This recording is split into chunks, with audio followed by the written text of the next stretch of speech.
Halo, assalamualaikum. Jumpa lagi di channel kesayangan kita semua. Semoga pemirsa sekalian dalam keadaan sehat walafiat ya.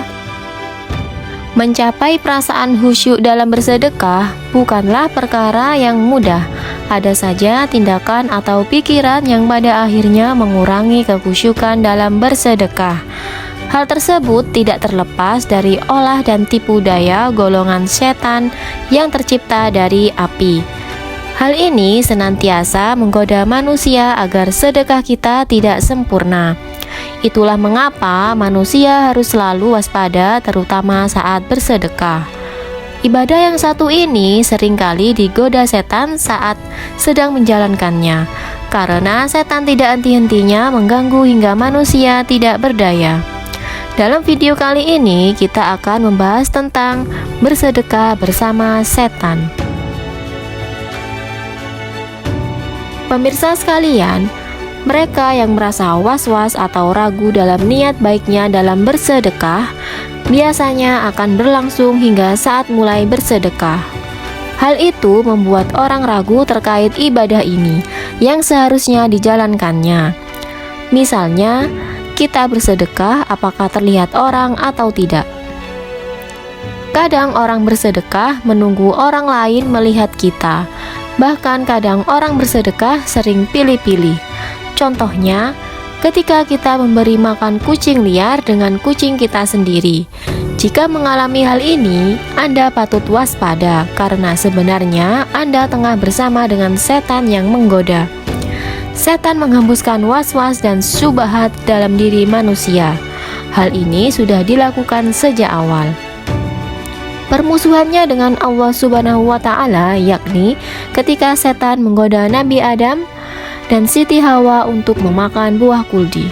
Kemudian setan membisikkan pikiran jahat atau was-was kepadanya dengan berkata, "Hai Adam, maukah saya tunjukkan kepada kamu pohon kuldi dan kerajaan yang tidak akan binasa?" Quran Surat Toha ayat 120. Seseorang yang hanya senang memberi makan kucing peliharaannya saja dan bertindak kejam terhadap kucing yang lainnya atau kucing liar akan mendapatkan hukuman. Bagi mereka yang menyakiti atau menganiaya hewan yang lemah dan lucu ini adalah siksa neraka. Begitupun dengan kisah kucing yang sudah ada sejak zaman Rasulullah. Bahkan kucing merupakan hewan kesayangan beliau. Beliau sangat menyayanginya hingga ia selalu menjaganya dengan baik. Oleh karena itu, sebelum kita memelihara kucing, alangkah baiknya kita harus meniru bagaimana Rasul memelihara kucing. Beliau memberi nama kucing kesayangannya itu Muza.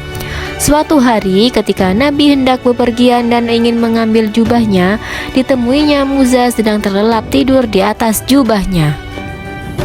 Beliau sudah tahu yang namanya kucing kesayangan kalau sedang tidur sangat imut sekali.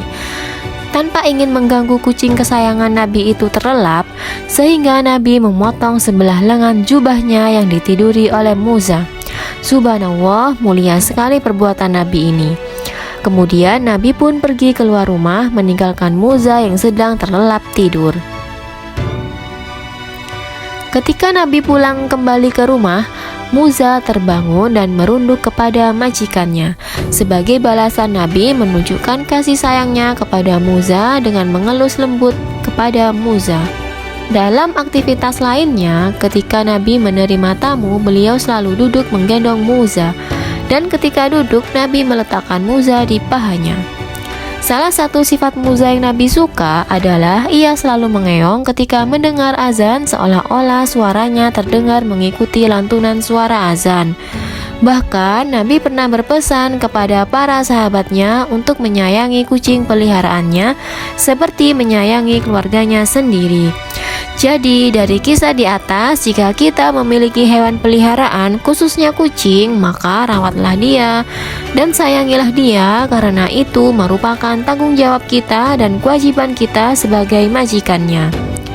Tak terkecuali dengan kucing yang datang dari luar atau kucing-kucing liar. Kita harus memberikan makan dan minum dengan ikhlas tanpa membeda-bedakan bentuk dan rupa si kucing. Entah kucing jelek ataupun kucing bagus, mereka sama-sama makhluk ciptaan Allah Subhanahu wa Ta'ala. Dan Allah pun menyukai orang yang mempunyai rasa kasihan dan penyayang. Maka balasan yang diberikan oleh Allah adalah surga dan ganjaran yang baik.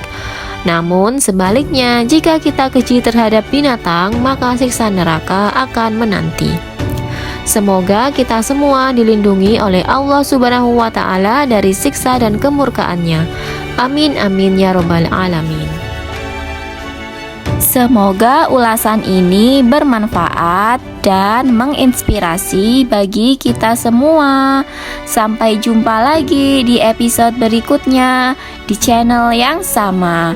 Dan jangan lupa like, komen, dan juga subscribe-nya ya. Terima kasih. Wassalamualaikum.